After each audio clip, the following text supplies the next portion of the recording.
ድምፃዊ አሸናፊ ከበደ ጎዳና ወጣ። ወደ ጎዳና ያስወጣው አሳዛኝ ምክንያትና 12 ዓመት ሙሉ የተደበቀው ሚስጥር በሙዚቃ ኢንዱስትሪው ትልቅ አስተዋጽኦ ያበረከተ ተወዳጅና አሁንም ድረስ ተደማጭነት ያላቸው ዘመናዊ ሽሬ ሙዚቃዎቹን ለህዝብ አበርክቶ ድንገት ከሙዚቃው ኢንዱስትሪ ጥፍት ያለው አሸናፊ ከበደ ምን ገጥሞት ይሆን? መንገድ ላይ ብቻውን እያወራ ሲሄድ የተቀረጸ ቪዲዮ በሶሻል ሚዲያ ላይ እየተዘዋወረ ይገኛል። ከ4 ዓመት በፊት የራስሽ ጉዳይ የሚለውን ሙዚቃውን በአዲስ ክሊፕ አጅቦ ለህዝብ አቅርቦ የነበረው አርቲስቱ በምን ቅጽበት ጎዳና ወጣ? የሚያውቁት ወዳጅ ዘመድ እንዲሁስ አድናቂዎቹ ምን አሉ? የህዝቡስ ምላሽ ምንድነው? በዚህ ጉዳይ ያገኘናቸውን መረጃዎች በየፈርጁ እናስደምጣችሁ ነው። ለታምራት ደስታ፣ ለጥላውን ገሰሰና ለዮ መኮንን ሙዚቃቸውን ያሳተመላቸው ይህ ሰው ባለ ክለብ ቤቱ እኔስ እወድሻለሁ ነፍሴ እስኪጠፋ እያለ ሰው ከጎኑ የጠፋበትና ምሳ ግዙልኝ ሲል የተደመጠው አርቲስት አሸናፊ ከበደን ምን አገኘው? ጉዳዩን ዘርዘር አድርገን ይዘነዋል፣ ታደምጡታላችሁ። እናንተ ብቻ እንደተለመደው ላይክና ሰብስክራይብ ሚሉ ነጭና ቀይ ቀለሞችን መታ ያደረጋችሁ አብራችሁኝ ጥቂት ዝለቁማ። አርቲስት አሸናፊ ከበደ ከ11 በላይ አልበሞችን ለህዝብ ያደረሰ ሲሆን ተወዳጅነት ካላቸው ዘፈኖቹ መሃል ወንዳታ፣ ቅብጥብጥ፣ ሰወድሽ፣ ትዳር፣ ሰው አይናቅም፣ የራስሽ ጉዳይና አይረሴው፣ ሰማይ ቢያስገመግም፣ መትረጊስ ቢንጣጣ፣ እኔስ እወድሻለሁ ነፍሴ እስኪወጣ ብሎ የፍቅሩን ኃያልነት በሚንጣጣ መትረጊስ እንኳን እንደማይቀዘቅዝ ያቀነቀነበት ሞገደኛ ሙዚቃው መቼስ አይረሴ ነው። ድምፃዊ አሸናፊ ከበደ እውቅናና ተወዳጅነትን ወዳተረፈበት የሙዚቃ ሙያ የገባውና የሙዚቃ ፍቅሩ የተጠነሰሰው ገና በልጅነቱ ሲሆን በጥንት ጊዜ በነበረች ፊሊፒስ ሬዲዮ ላይ በሚለቀቁት የብዙነሽን፣ የበረከት መንግስታብን፣ የተሾመ ወልዴ ዘፈኖችን እያዳመጠ መልሶም እያቀነቀነ ነበረ በሙዚቃ ፍቅር የተነደፈው። ሙዚቃ ቤቶችም እየሄደ ዘፈን እያስከፈተ አብሮ ሲዘፍን ሰው እየከበበው ሙዚቃ ቤቶቹ ገበያ ዘጋህብን እያሉ እስከ ማባረር ደርሰው ነበረ። አሸናፊም አንዱ ጋር ሲባረር አንዱ ጋር እየሄደ ይዘፍን እንደነበር ይናገራል። አሸናፊ ከበደ እንዲህ እያለ ከፍተኛ ኪነት ገብቶ መስራት ይጀምራል። በከፍተኛ ኪነት ቆይታው ብዙ ልምድ ካካበተ በኋላም እናቱ ሻሸመኔ ስለነበሩ ይናፍቁትና ወደ ሻሸመኔ ያቀናል። እናቱን ብሎ ከአዲስ አበባ ወደ ሻሸመኔ ቢሄድም ከልቡ የማትወጣውና በሙዚቃ ኢንዱስትሪ ከፍ ብሎ ለመውጣት መንገድ የሚፈልግላት ሙዚቃ የድል ነገር ሆኖ ተከትላው ሻሸመኔ ድረስ ትመጣለች። አጋጣሚውም በወቅቱ ታዋቂና የማዕከላዊ እዝ ኦርኬስትራ ኪቦርዲስት የነበረው ሻለቃ መላኩ ተገኘ ሌላ ኦርኬስትራ ባንዱ ነው ሻሸመኔ የሚያቀርቡ ዝግጅት ስለነበራቸው ሆቴል ይዘው ያርፋሉ። ሆቴላቸውም አሸናፊ ከሚኖርበት ቅርብ ነበረ። አሸናፊም ወደ ሻሸመኔ እንደመጡና ያረፉበትን ሆቴል ሲሰማ ከሙዚቃ ፍቅሩ የተነሳ ወደ ሙዚቃ ኢንዱስትሪ ለመቀላቀል ምንም የሚያደርገው አሸናፊ ወዳረፉበት ሆቴል ቀጥ ብሎ ከኪቦርዲስቱ ሻለቃ መላኩ ተገኘ ፊት ሄዶ የእናንተን ባንድ በዘፋኝነት መቀላቀል ፈልጋለሁ ይላቸዋል። ሻለቃም ልምድ አለህ ወይ ብለው ሲጠይቁት አዎ ከፍተኛ ኪነት ሰርቻለሁ ይላቸዋል። እስቲ ያቀንቅንልኝ ሲሉትም እኔ ያልገባኝም ጥፋቴ ያለ ቦታው መገኘቴ፣ እንዴት ይሆን መጨረሻሽ ሌላ ወደሽ እኔን ከዳሽ የሚለውን ስንኝ ሲያቀነቅንላቸው በጣም ደስ ብሏቸው ይሄማ ቆንጆ ነው ብለው ማታ ፕሮግራም ስላለ እዚያ ላይ የሙዚቃ ስራን ታቀርባለህና ተዘጋጅ ብለው ይነግሩታል።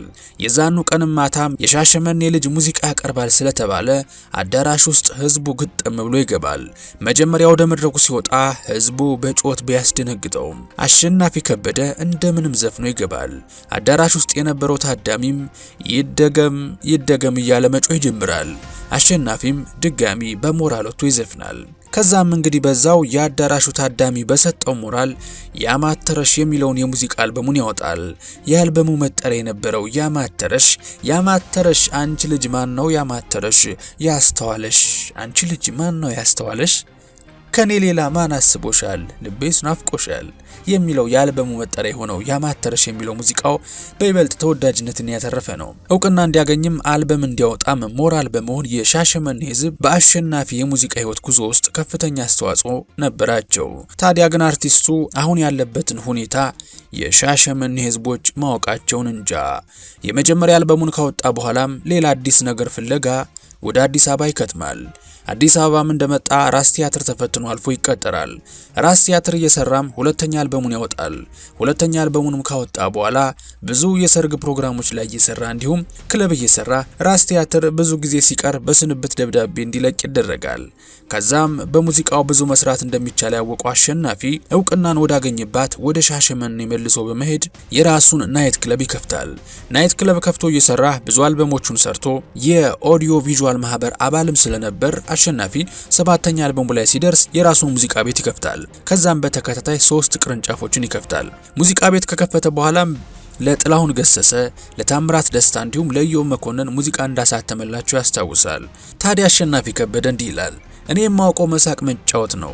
ስቀልድ የሳቀልኝ ሁሉ ወዳጄ ስለሚመስለኝ በር ከፍቼ ማስገባት ነው ልማዴ እና ያኔ ወጣትነትም ስላለ ነገሮችን ቀለል አድርጌ መለከት ነበር የሚለው አሸናፊ ለ12 ዓመታት እንዲማቅቅ ችግር ውስጥ እንዲገባ ሀብቱንም ያወደመ ችግር ይገጥመዋል። ችግሩም መጀመሪያ የነበረው በዛን ወቅት መቆጣጠር የማይችሉት ኮፒራይት ነበረ። ታዲያ በኮፒራይት ምክንያት ከስሮ ሀብቱ ወደ መመናመን ደረጃ ላይ ይደርሳል።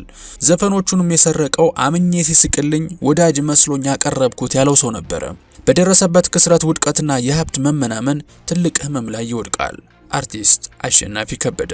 በዚህም እንግዲህ ለ10 ዓመታት ከሙዚቃው ጠፍቶ የት ገባ ተብሎ ሲፈለግ በቀን 150 ብር እየከፈለ አንድ ሆቴል ላይ እንደሚያድርና ውጭ ያሉ ሰዎች እርዳታ እያደረጉለት እየኖረ እንደነበረም ሰምተናል። ቆይቶም በጎዳና ላይ ወጥቶ እኔ ድምፃዊ አሸናፊ ከበደ ነኝ የምሳ ሙሉልኝ እያለ ሲለምን ይታያል። መለመን ብቻም ሳይሆን በየመንገዱ ብቻውን እያወራ የዘፈነ ሲሄድም ታይቷል። ይህ ያኔ ከ10 ዓመታት በፊት በሙዚቃዎቹ ለተደሰቱ፣ በድምጹ ሞገደኝነት፣ በስንኞቹ አስገራሚነት ለተደነቁ አድናቂ ወዳጆቹ እጅግ ያልተጠበቀና ልብን የሚሰብር ክስተት ሆኗል። ብዙዎችም በዚህ ጉዳይ ለምን የሙዚቃ ሰዎች አትረዱትም?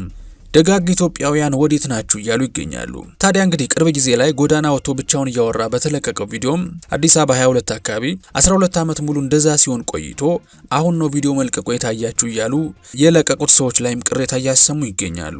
ነገር ግን አሳሳቢው ነገር አርቲስቱ ያለበት የጤናና የኢኮኖሚ ደረጃ እንጂ የተለቀቀው ቪዲዮ ላይ እንዳልሆነ ብዙዎች ይስማማሉ። ዘናጭ ባለሀብት የነበረው አሸናፊ ዛሬ ጎዳና ላይ ወጥቶ ማየት አሳዛኝና ልብ ሰባሪ ነው።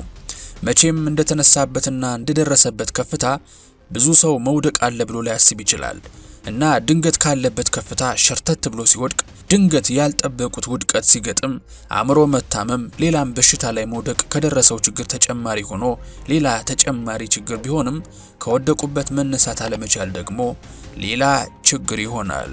እናም ከ3-4 ዓመታት በፊት በሙዚቃ ባለሙያዎች እርዳታ ነበረ ከነበሩት አሪፍ የሚባሉ ሙዚቃዎች ተመርጠው ተሰርተውለት ነበረ።